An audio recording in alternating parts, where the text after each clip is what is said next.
तो दोस्तों, भारत बनाम ऑस्ट्रेलिया, बूम बूम बुमराह, भारतीय टीम का तेज गेंदबाज, कंगारुओं के लिए बना काल। चोट से उभरने के बाद पहले ही टी20 मुकाबले में आया जसप्रीत बुमराह का तूफान। पहले ही ओवर में हैट्रिक लेकर कंगारुओं का किया काम तमाम, दिखा दी उन्हें उनकी असली औकात। तो नमस्कार दोस्तों, स्वागत है आपके अपने खूबसूरत से क्रिकेट चैनल में, जहां हम आपको इस वीडियो के माध्यम से भारत और ऑस्ट्रेलिया के बीच चेन्नई के चेपक में खेले गए पहले टी20 मुकाबले की पूरी हाईलाइट दिखाने वाले हैं। लेकिन दोस्तों, उससे पहले अगर आप भी जसप्रीत बुमराह के शानदार वापसी से खुश हैं तो वीडियो को दिल से एक लाइक जरूर कर दीजिएगा। तो दोस्तों, हाल ही में WTC फाइनल के द एंड होने के बाद भारत और ऑस्ट्रेलिया के बीच 5 टी20 मुकाबलों की सीरीज का आगाज हो चुका है, जहां लंदन के ओवल में खेले गए WTC के फाइनल मुकाबले में कंगारू टीम ने इतिहास गढ़ते हुए टीम इंडिया को 209 रनों से पटकनी दे दी थी। लेकिन दोस्तों, इसके जस्ट बाद कंगारू की टीम भारतीय दौरे पर 5 टी20 मुकाबले खेलने आ चुकी है, जहां दोनों टीमों के बीच सीरीज का पहला टी20 मुकाबला चेन्नई के M चिदम्बरम स्टेडियम में खेला गया, जहां इस मुकाबले के लिए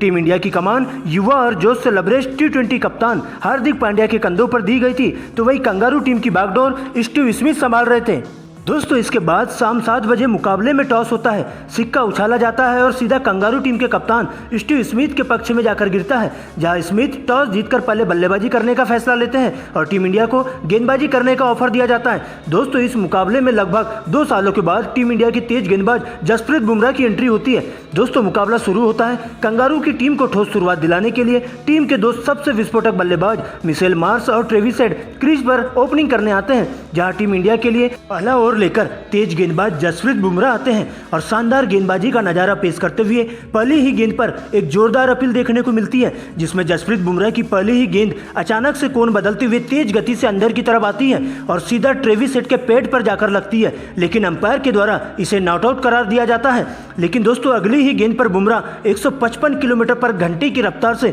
एक यार्कर गेंद पटककर ट्रेविस हेड को बिना खाता खोले ही पवेलियन का रास्ता दिखा देते हैं, जिसके बाद स्टीव स्मिथ मार्श का साथ देने क्रीज पर आते हैं और बुमराह की बाकी बची गेंदों को बड़े ही सोच संभल कर खेलते हैं। लेकिन दोस्तों, इसके बाद दूसरा ओवर लेकर टीम इंडिया की तरफ से मोहम्मद सिराज आते हैं, जिनका मिशेल मार्श जोरदार स्वागत पहली ही गेंद पर एक गगनचुंबी छक्का लगाकर करते हैं और इस ओवर में एक छक्का और 2 चौकों की मदद से 14 रन बटोर लेते हैं। दोस्तों, यहां से दोनों ही बल्लेबाज लगातार स्ट्राइक रोटेट करते हुए सिंगल डबल की मदद से मात्र 36 गेंदों में 50 रनों की पार्टनरशिप बिल्ड कर लेते हैं और पावर प्ले के खेल में 1 विकेट के नुकसान पर 47 रन बना लेते हैं। लेकिन दोस्तों, 7वें ओवर में कप्तान हार्दिक पांड्या एक बार फिर से जसप्रीत बुमराह के हाथों में गेंद थमा देते हैं और एक बार फिर से बुमराह इस ओवर में कंगारू टीम के लिए काल बनकर आते हैं और आते ही 7वें ओवर की पहली 2 गेंदों पर 2 बड़ी मछली फंसा लेते हैं, जिसमें पहली गेंद पर मिशेल मार्श को एक बाउंसर गेंद पटककर बाउंड्री के पास कैच आउट करवा देते हैं, तो वही अगली ही गेंद पर आउटस्विंग करते हुए कैमरन ग्रीन को सीधा क्लीन बोल्ड कर देते हैं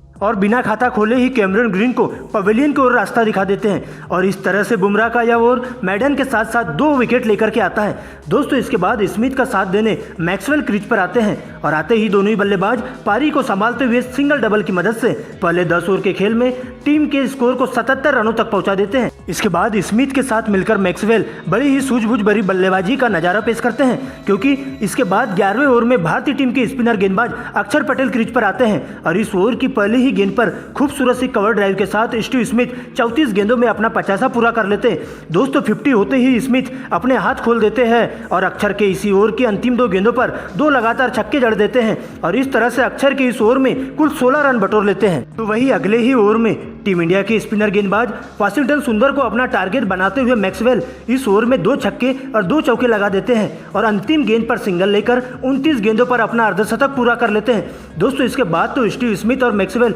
खुल के बल्लेबाजी करते हैं और बुमराह को छोड़कर भारतीय टीम के सभी गेंदबाजों पर जमकर गरजते हैं और तेजी से रन बनाते हुए दोनों ही बल्लेबाज शतक की ओर बढ़ने लगते हैं और 16 ओवर की समाप्ति के बाद ऑस्ट्रेलिया की टीम का स्कोर 3 विकेट के नुकसान पर 145 रन तक पहुंच जाता है। लेकिन दोस्तों, इसके बाद 17वें ओवर में एक बार फिर से टीम इंडिया के घातक गेंदबाज जसप्रीत बुमराह की फिर से वापसी हो जाती है और टीम इंडिया के लिए इस बार तुरुप का इक्का साबित हो जाते हैं और इसी ओवर में अपनी घातक गेंदबाजी से कहर बरपाते हुए 99 के निजी स्कोर पर एक यार्कर गेंद पटककर सबसे पहले कप्तान स्टीव स्मिथ को क्लीन बोल्ड कर देते हैं। तो वही इसी ओवर की अंतिम गेंद पर बेहतरीन 155 किलोमीटर की डिलीवरी डालकर मैक्सवेल को 82 रनों के निजी स्कोर पर सीधा मिडिल स्टंप को उखाड़ देते हैं। दोस्तों, बुमराह के द्वारा किया गया यह बोल्ड इतना शानदार था कि मिडिल स्टंप उखड़कर सीधा हवा में लहराते हुए विकेट कीपर के पास जा गिरता है। इस तरह से जसप्रीत बुमराह ने 17वें ओवर में आते ही कंगारू बल्लेबाजों की धज्जियां उधेड़ कर रख दी थी और तेजी से 200 रनों की ओर बढ़ रही ऑस्ट्रेलिया की टीम को रनों के लिए रफ्तार को थोड़ा लगाम लगा दिया जाता है। दोस्तों इसके बाद तो स्टोइनिस और एलेक्स कैरी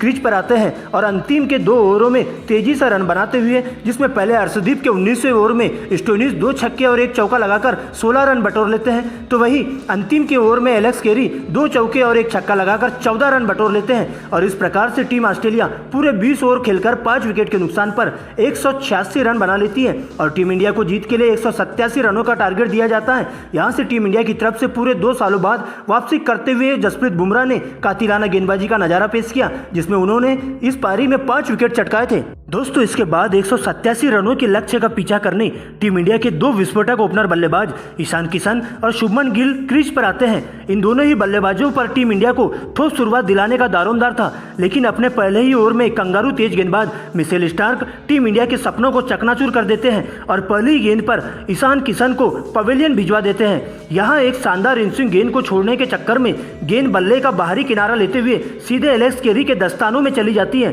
तो वही इसी ओवर की अंतिम गेंद पर टीम इंडिया की सबसे बड़ी मछली शुभमन गिल को एक बाउंसर गेंद पटककर डीप मिड विकेट की दिशा में एक शानदार कैच आउट करवा देते हैं और पहले ही ओवर में 2 विकेट गिरने से टीम इंडिया मुश्किल में आ जाती है और टीम इंडिया की बल्लेबाजी लड़खड़ा सी जाती है और इस तरह स्टार्क का पहला ही ओवर बिना किसी रन के 2 विकेट लेकर के जाता है। दोस्तों इसके बाद टीम इंडिया के सबसे खूंखार और खतरनाक विस्फोटक बल्लेबाज सूर्य कुमार यादव और कप्तान हार्दिक पांड्या क्रीज पर आते हैं और संभल कर खेलते हुए पावर प्ले के खेल में 1 विकेट के नुकसान पर 39 रन बना लेते हैं। जहां एक और ऑस्ट्रेलिया की तेज गेंदबाजी चेन्नई की पिच पर आग उगल रही थी, तो वही भारतीय टीम के बल्लेबाज कछुए की चाल से रन बना रहे थे और धीरे धीरे 10 ओवर की समाप्ति के बाद 6 के रन रेट से 60 रन बना लेते हैं। यहां से टीम इंडिया को जीत के लिए अगली 60 गेंदों में 126 रनों की जरूरत होती है, जो कि सूर्या और हार्दिक पांड्या के रहते मुमकिन तो था लेकिन नामुमकिन नहीं था और एडम जंपा के 11वें ओवर में सूर्य कुमार यादव अपने हाथ खोलते हुए 5वें गेंद में बल्लेबाजी करते हैं और जंपा को टारगेट करते हुए 26 रन बटोर लेते हैं, जिसमें 3 छक्के और 2 चौके जड़ देते हैं और इस प्रकार अपनी शानदार 50 पूरी कर लेते हैं। तो वही कप्तान हार्दिक पांड्या भी स्टोइनिस के अगले ओवर में तेजी से रन बनाते हुए 2 छक्के और 3 चौकों की मदद से 24 रन बना लेते हैं और इस प्रकार मात्र 32 गेंदों में ही अपना 50वां पूरा कर लेते हैं। दोस्तों इसके बाद अगले 5 ओवर में दोनों ही बल्लेबाज कंगारू गेंदबाजों पर जमकर कहर बनकर टूटते हैं और 80 रनों की ताबड़तोड़ अंदाज में एक जोरदार पार्टनरशिप देखने को मिलती है, लेकिन 16वें ओवर में एक बार फिर से स्टार्क टीम इंडिया के लिए काल बनकर आते हैं और आते ही इस ओवर में टीम इंडिया की 3 सबसे बड़ी मछली का शिकार कर जाते हैं और अंतिम 3 गेंदों पर 3 बड़े विकेट लेकर हैट्रिक ले लेते हैं, जिसमें सबसे पहले सूर्य कुमार यादव को 82 रनों के निजी स्कोर पर LBW आउट कर देते हैं। दोस्तों यह गेंद इतनी तेज थी कि सूर्या को संभलने का मौका ही नहीं मिलता है और अजीबोगरीब शॉट मारने के चक्कर में एक बार फिर से LBW आउट हो जाते हैं। तो वही दोस्तों अगली ही गेंद पर टीम इंडिया के कप्तान हार्दिक पांड्या भी 69 रन के निजी स्कोर पर सीधा क्लीन बोल्ड हो जाते हैं, जबकि दोस्तों इसी ओवर की अंतिम गेंद पर सर जडेजा एक बेहतरीन डिलीवरी पर सीधा कॉटन बोल्ड कर दिए जाते हैं और इस प्रकार से स्टार्क टीम इंडिया को बैकफुट पर ढकेल देते हैं और यहां से टीम इंडिया का इस मुकाबले में जीत का सपना